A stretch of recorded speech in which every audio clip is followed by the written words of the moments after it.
WPSA staan vir the World Poultry Science Association, of in Suid-Afrika praat ons van die WPSA.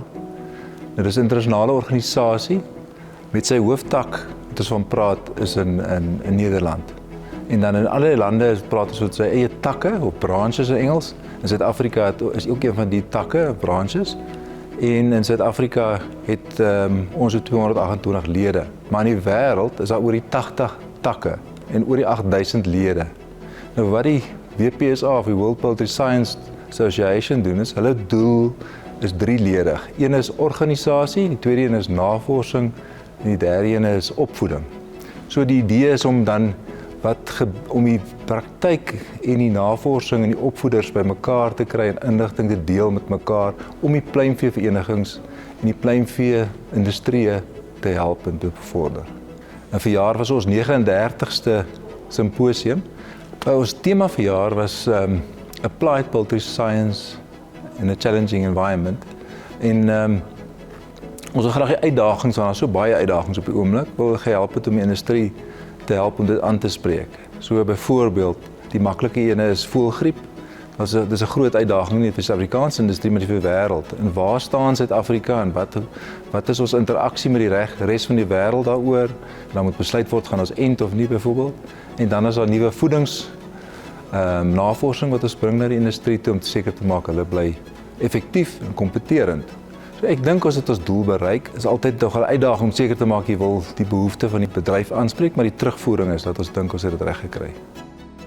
So vir my die waarde van 'n dag soos hierdie of vir 2 dae soos hierdie om die werklike nuwe wetenskaplike data vir ons meer realisties te maak en dit na vore te bring om dat ons kan sien dat die genetiese vooruitgang wat daar is wat aanhoudend is en in verskeie maatskappye in verskeie rigtings beweeg, hoe ons moet aanpas van 'n voedingsaspek af. So ek self met my voedingkundige agtergrond sien dat dit belangrik is om nie net met die verandering in die vreeslike pryse wat ons op hierdie stadium sien en die druk wat ons het om aan te pas om ons voerpryse so laag as moontlik te hou, maar ons moet relevant bly tot hierdie nuwe genetiese behoeftes wat die diere het en dan ook om te kyk hierdie genetiese vooruitgang wat sy effek dit op die ou ende gehad het. So ons kyk nie net na die ekonomiese kant nie, maar ook hierdie vooruitgang wat betrekking het en dan om regtig in diepte te gaan kyk en te gaan kyk na die druk wat daar is van die verbruikers om meer omgewings om sustainability vir die omgewing daar te hê en dit maak dat ons moet sekere aanpassings maak met betrekking tot byvoorbeeld die hoeveelheid aminosure wat ons moet byvoeg op die ou einde van die dag en dan die verhoudings van hierdie verskillende aminosure en ook aminosure wat ons eintlik nog nooit na gekyk het nie, wat die belang van dit eintlik in iets soos darmkanaalgesondheid is. Ons weet dat die darmkanaalgesondheid 'n kern van ons produksie is van ons diere, want op die ou ende jy kan die beste rantsoen vir daai dier voer, maar as daai dier dit nie kan opneem nie, dan beteken dit absoluut niks nie. Aan die ander kant as daai dier onder hoë stres is, wat ons ook sien, is dat daai dier dan moontlik daai nutriënte wat wel opgeneem word, dan gebruik vir ander doeleindes soos om die stres van hittestres of hanteringsstres of so aan om dit te hanteer om daai reaktiewe oksidasie wat plaasvind te neutraliseer. In plaas van om daai nutriënte dan te gebruik vir produksie, het sy vleisproduksie of eierproduksie op die ou einde van die dag. En dit is op die ou einde, ons moet iets kan verkoop op die ou einde van die dag as produsente. So ons mik om optimale produksie te kry uit die diere uit. En daarom moet ons kyk om ons darmkanaalintegriteit te behou en alles wat 'n rol speel. Ek meen wat vir my verskriklik interessant was die feit dat die hoeveelheid suurstof wat om die enterosiete in die darmkanaal is, dat dit so 'n pertinente rol speel in die funksionaliteit van daai enterosiete en die gesondheid van die darmkanaal op die einde van die dag. Mense moet alles as 'n geheel sien en hierdie was net 'n goeie herinnering weer, dat jy nie net na een ding in 'n boksie kan kyk nie, maar jy moet die totale fisiologie van hierdie voëls in ag neem om regtig hulle genetiese potensiaal te bereik op die einde van die dag. om ons bedryf voort te laat bestaan, dink ek ons moet hande vat en werklik saam kyk na wat daar beskikbaar is in die navorsing en kyk ons dit kan toepas, want baie keer dink ek is daar 'n gap of 'n gaping tussen wat in die navorsing en op universiteite gedoen word en wat prakties toegepas word. En ek dink 'n forum soos WPSA bied vir ons daai integrasie wat nodig is om te verstaan wat ons kan doen en wat ons eintlik kan probeer om hierdie probleme uit te sorteer. So ek sien uit na wat WPSA volgende jaar vir ons kan bied.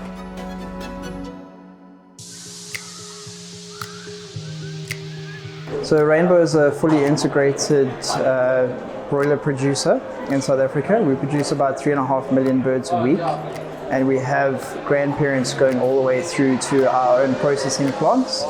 So we have hatcheries, feed mills, processing plants, and obviously broiler farms in between. So we are facing some major challenges at present. We have some disease challenges, which is mainly focused on avian influenza.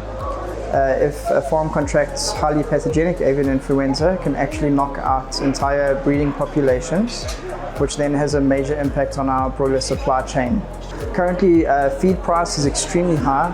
Feed cost makes up anywhere from 70 to 80% of costs of a broiler producer. So it's a major input cost for us.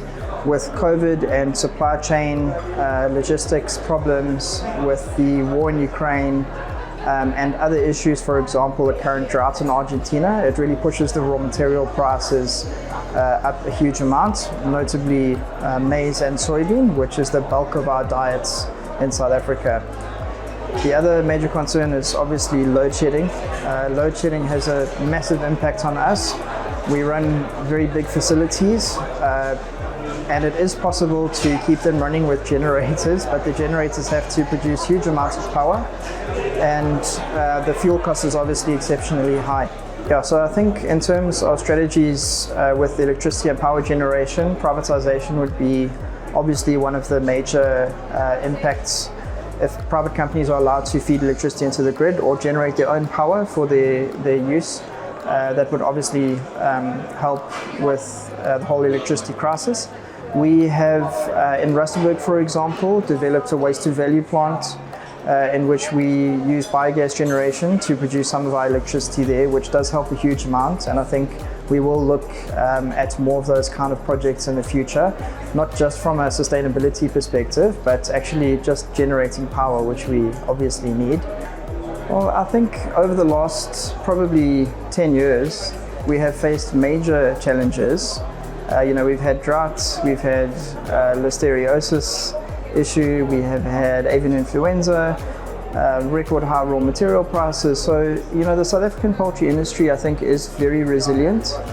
And I think, given the trading conditions at the moment, it is very tough. But as I have said before, we are a very efficient industry. I think globally we are still very efficient, and we can compete against other markets in terms of our chicken performance. And because we have an efficient industry, I think we can survive these tough times.